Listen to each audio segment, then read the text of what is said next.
Bonsoir à tous, bienvenue dans votre magazine santé. Comme chaque jeudi, les yeux qui rougissent, le nez qui coule, la peau qui gratte. Vous avez reconnu les symptômes des allergies. Le thème de notre magazine ce soir, comment apparaissent-elles? Faut-il systématiquement se faire désensibiliser? On en parle avec notre invité ce soir, le docteur Delphine Prince, allergologue dans la métropole lilloise et membre expert de l'ARCA. Bonsoir.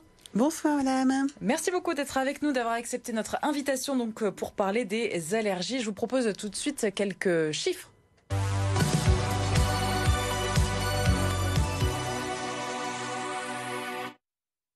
Des chiffres intéressants. Une personne sur 4 souffre d'allergies. 4 millions de personnes sont allergiques en France et chaque année, l'asthme provoque près de 1000 décès en France. Alors, docteur, est-ce que vous constatez de plus en plus de patients chez vous au cabinet? Oui, énormément. On est très sollicité parce que les allergies prennent un essor dans la population.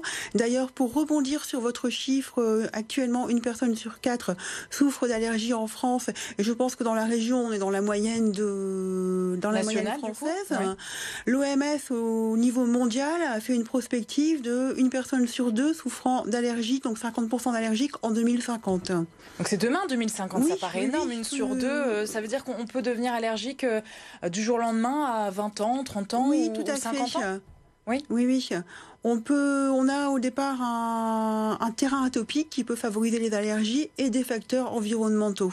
Alors justement chez nous, on fait le point sur les pollens, ça vient de là aussi. On est confronté à quoi surtout dans les Hauts-de-France? Alors dans les Hauts-de-France, vous allez avoir une pollinisation qui peut être très précoce dans la saison avec la pollinisation du noisetier qui peut arriver dès la fin janvier, début février quand on a du beau temps.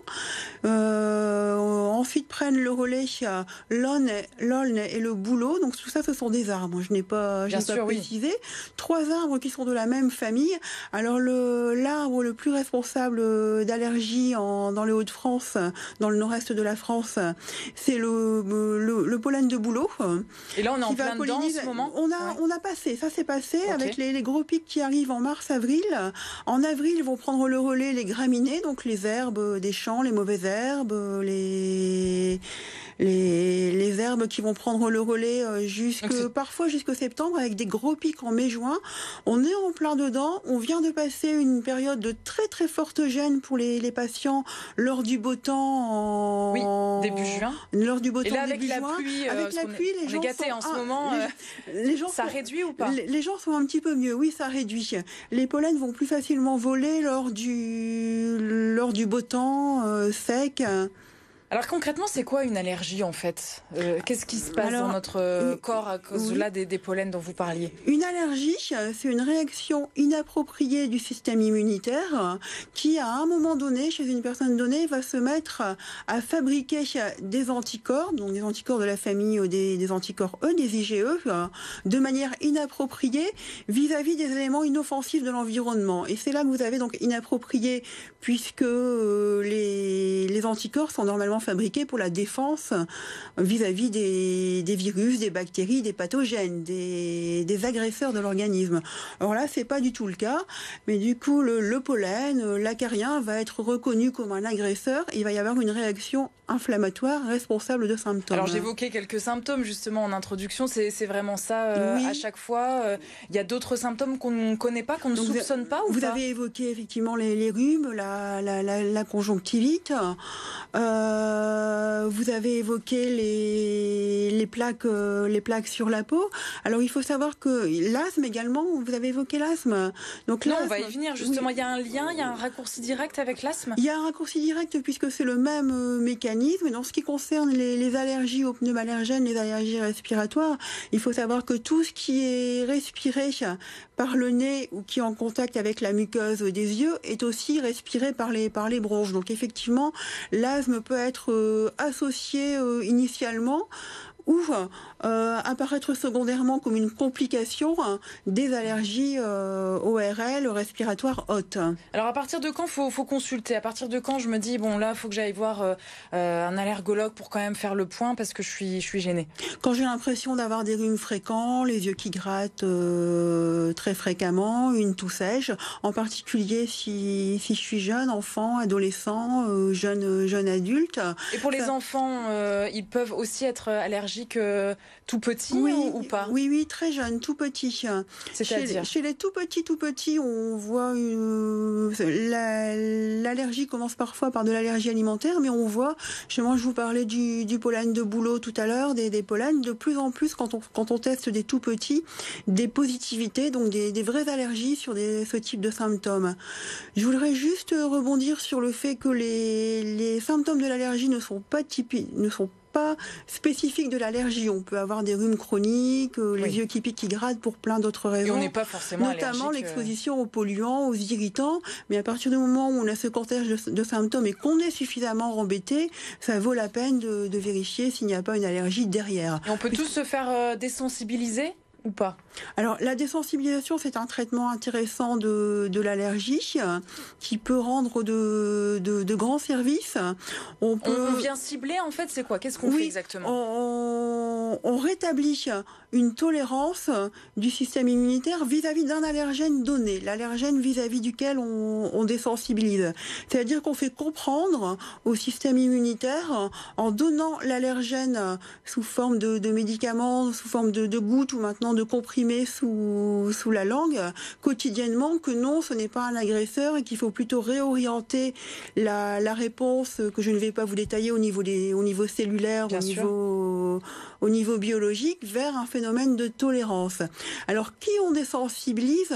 Des personnes évidemment chez qui vont avoir des symptômes correspondants, avec des tests cutanés ou des bilans biologiques positifs, et chez qui on va retrouver l'allergie, et chez qui bien sûr on va bien mettre en relation l'allergie et les signes. Si vous venez me dire que vous êtes gêné dehors en mai et en juin et que je ne vous retrouve qu'une allergie aux acariens, je ne vais pas vous désensibiliser aux acariens, qui sont plutôt des allergènes de l'intérieur de la maison, rien à voir avec les plus l'automne, l'hiver, en vous disant mais oui madame, vous serez tranquille en mai et en juin. Alors donc, il faut qu'il y ait une cohérence. On a une question intéressante de Evelyne de Roubaix. Est-ce que les allergies sont héréditaires? Oui, il y a un facteur héréditaire, cette propension du système immunitaire à fabriquer des anticorps de manière inappropriée contre ces éléments inoffensifs de l'environnement, elle est médiée par une génétique favorable. C'est pour ça qu'on a quelquefois, en tant qu'allergologue, on suit quelquefois des familles entières, du coup. L'un des parents, les enfants, des frères et sœurs. Est-ce qu'on est voué du coup à un traitement à vie? On parle d'histaminique, le petit médicament qui soulage quand même très très vite. Oui. Ça, on est destiné à le prendre toute la vie quand on est allergique ou pas? Pas obligatoirement. Tous les jours, il y a d'autres. Ça, vous parlez du traitement symptomatique qui fonctionne. Il y a d'autres éléments où on peut aussi contrôler son environnement. Par exemple, pour les acariens, en aérant bien la maison, ça fonctionne vraiment. Ça fonctionne chez certains, puisque en fonction un allergique donné va pas forcément avoir le même seuil de déclenchement de ces signes que son voisin. Donc chez certains, ça fonctionne. Et puis après, on a en dernier recours, l'un des recours possibles, et cette désensibilisation, qui est un traitement qu'on va prendre quelques années vis-à-vis d'un allergène donné, et qui va permettre après d'être tranquille. Alors d'avoir rétabli la tolérance du système immunitaire. Et la manière d'ailleurs dont on voit chez un allergique donné si la désensibilisation fonctionne bien, c'est tout simplement non pas en refaisant les tests ni quoi que ce soit, mais en se rendant compte que les symptômes vont de mieux en mieux et qu'il a de moins en moins besoin de prendre les antihistaminiques. On parle souvent de la qualité de l'air, notamment chez nous dans la région, elle n'est pas toujours très très bonne. Ça a une incidence aussi, l'air qu'on respire avec les allergies. Ça a une incidence d'une part parce que l'air que l'on respire peut être en lui-même un irritant, et ça va concerner toutes ces personnes dont on a l'impression qui ont des symptômes qui pourraient évoquer une allergie, mais chez qui on ne retrouve pas d'allergie. Et surtout, les polluants vont favoriser les manifestations des allergies, d'une part en agissant directement sur les muqueuses respiratoires des allergiques et en favorisant la réponse allergique, et d'autre part en se liant au pollen et en rendant les pollens plus allergisants. C'est compliqué. Donc, du coup, tout ça, il n'y a rien qui va. C'est un tout. Ça explique justement pourquoi, alors que le terrain génétique, depuis ne sait pas forcément, c'est pas la génétique forcément qui s'est modifiée, c'est aussi l'exposition. L'allergie, c'est un condensé mix, de tout ça, ouais. entre terrain génétique et exposition. On parlait des enfants un petit peu plus tôt. Oui. Si on habite en ville, sur l'île ou dans les grosses villes de la région, il faut être un petit peu plus attentif du coup à ça que si on habite en plein air, à la campagne. On a autant de risques d'être gêné, par exemple, au pollen en ville qu'à la campagne, d'autant plus qu'en ville, on a les polluants. Puis en ville, vous savez que nous sommes ici à Villeneuve-d'Ascq, par exemple, dans les locaux de BFM, et que c'est une ville à la fois très verte, donc avec beaucoup de pollen potentiel, beaucoup de plantations de bouleaux pour leur qualité esthétique, je disais tout à l'heure. On est exposé donc, du coup. Beaucoup d'expositions et beaucoup d'interactions avec la pollution autoroutière, routière. On a une dernière question de Lucien de Lille. Est-ce qu'il y a un danger à se faire vacciner contre la Covid si on est allergique ?